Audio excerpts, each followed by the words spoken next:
محمد المرسلين سيدنا محمد وعلى آله وصحبه أجمعين. اللهم صل وسلم على سيدنا محمد الكسري ومدانك الجاري وجمعني به كل أخباري وعلى آله وصحبه وسلم النور. الله تعالى في القرآن الكريم على أسرع النبي صلى الله عليه وسلم نعم ونسرة وتوسل وتوسل قال النبي صلى الله عليه وسلم ويؤمن أحدكم حتى أقول لا يؤمن ولده وولده الناس أجمعين. Alhamdulillah, pertama-tama kita panjatkan puji syukur kita kepada Allah Subhanahu wa taala atas nikmat iman, nikmat Islam dan nikmat keislamannya kita dapat duduk di majlis yang mulia ini dalam keadaan sehat walafiat dan kurang suatu apapun. Dan salawat serta salam senantiasa kita curahkan kepada junjungan kita, suri teladan kita, uswatun hasanah kita, Sayyidina Muhammad yang sama-sama kita harapkan daripada syafaat beliau yang memiliki makalah.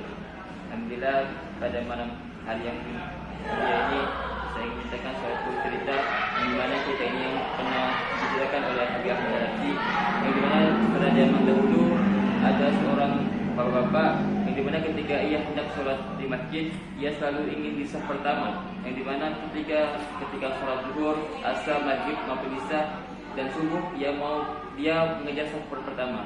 Pernah suatu ketika ia selesai sholat, saya lupa sholatnya, ketika selesai sholat ia langsung menghadap ke depan imam tanpa zikir selesai sholat.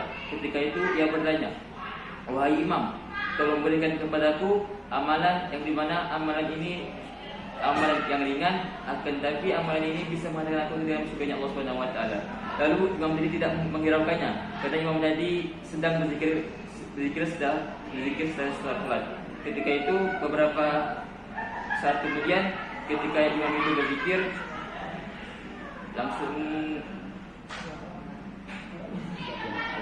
langsung beliau mengatakan, "Wahai baik ya fulan, aku akan memberikan kepadamu suatu amalan yang dimana amalan ini ringan ketika diucapkan, akan tetapi berat ketika diterima Allah Subhanahu wa taala."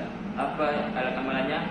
Imam tadi mengatakan, kalimatan, ada dua kalimat, habibatan ila rahman, yang sangat dicintai oleh Allah Subhanahu wa taala, khafifatan ala lisan, ringan ketika diucapkan dalam lisan, khafifatan ala mizan, akan tetapi berat ketika timbang di mizan. Apa kalimatnya? Subhanallah bihamdihi subhanal azim.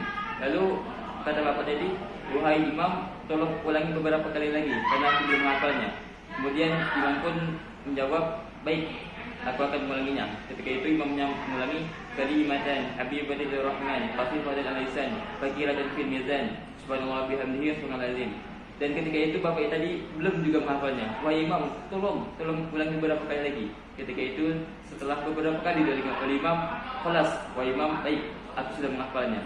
Semenjak saat itu, semenjak ia keluar dari masjid, ketika bertemu saudaranya, ketika bertemu anaknya, ketika bertemu sanak familinya, ia mengatakan, "Wahai fulan, wahai saudaraku, aku baru mendapatkan suatu amalan yang sangat dicintai oleh Allah Subhanahu wa taala." Apa amalannya? Kalimatan, ada dua kalimat, habibatul rahman, yang sangat dicintai oleh Allah Subhanahu wa taala, khafifatan ala lisan, akan tetapi ringan ketika diucapkan dalam lisan, fakiratan fil mizan, dan ketika ditimbang di mizan ia berat. Apa kalimatnya? Subhanallah bihamdihi subhanal azim. Lalu ketemu lagi kepada anaknya, "Wahai anakku, tadi aku sampai dari masjid, aku berjumpa dari imam, aku ada satu amalan yang di mana amalan ini sangat ringan akan tetapi berat ketika ditimbang di mizan. Apa amalannya?" Ketika itu ia langsung menyebutkan hadisnya, kalimatan habibatan ila rahman, khafifatan ala lisan, fakiratan fil mizan, subhanallah bihamdihi subhanal azim. Dan ketika ia menghadiri suatu kayak kenduri besar ataupun tempat pendidikan itu, ia pun tetap ketika itu berjumpa dengan saudaranya, berjumpa dengan anaknya, berjumpa dengan kawan-kawannya, berjumpa dengan kerabat-kerabat dekatnya, ia mengatakan, "Wahai saudaraku, aku mempunyai amalan yang di mana amalan ini yang sangat dicintai oleh Allah Subhanahu wa taala, ringan ketika diucapkan di lisan, akan tapi berat ketika ditimbang di mizan." Apa amalannya? Subhanallah bihamdihi subhanal azim. Terus ketika ia berjumpa dengan saudaranya, itu terus satu amalan tadi istiqomah yang menyampaikan kepada kawan-kawannya. Lalu pada satu waktu, suatu ketika ia sakit, yang dimana ia diharuskan untuk dilarikan ke dalam rumah sakit, yang dimana beberapa hari kemudian ia koma, tidak sadarkan diri. Ketika bangun dari komanya, ketika ia merasa, ketika matanya terbuka setelah beberapa hari koma, Ia melihat dokter di depannya, dokter dari rumah sakit tadi.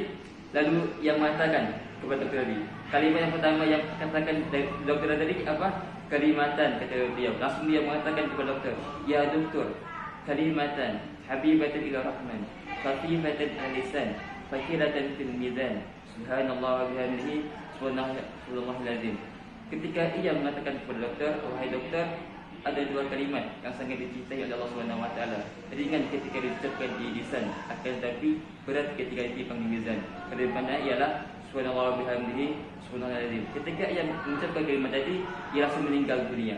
Mata al-Nabi sallallahu alaihi wasallam. Ia meninggal dalam keadaan mengucapkan kalimat subhanallah wa bihamdihi, subhanallahil azim. Ia meninggal dalam keadaan subhanallah. Yang saya dapat simpulkan dari cerita tadi ada 3 poin. Poin yang pertama yaitu ketika kita mendengarkan suatu amalan, mendengarkan suatu hadis dari baginda Rasulullah SAW, maka kita walaupun kita belum mampu mengamalkannya, akan tetapi tidak menutup kemungkinan bagi kita untuk menyebarluaskannya.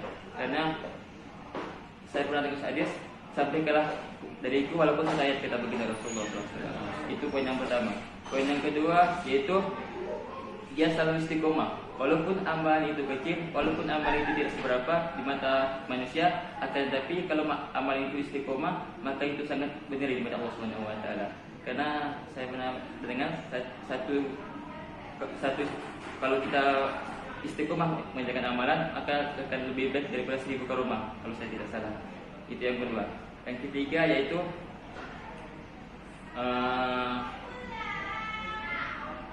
poin yang ketiga yaitu ketika jadi istiqomah dan baginda Rasul. Yang ketiga tentang ketika kita mendengar baginda hadis dari baginda Rasulullah, walaupun amalan itu kecil, maka kita jangan sekali-kali menganggap amalan itu remeh. Akan tetapi walaupun amalan itu kecil, walaupun amalan itu tidak seberapa, akan tetapi ia mempunyai pahala ataupun keramaian yang sangat luar biasa. Seperti tadi contohnya subhanallah wa bihamdihi subhanallahil azim.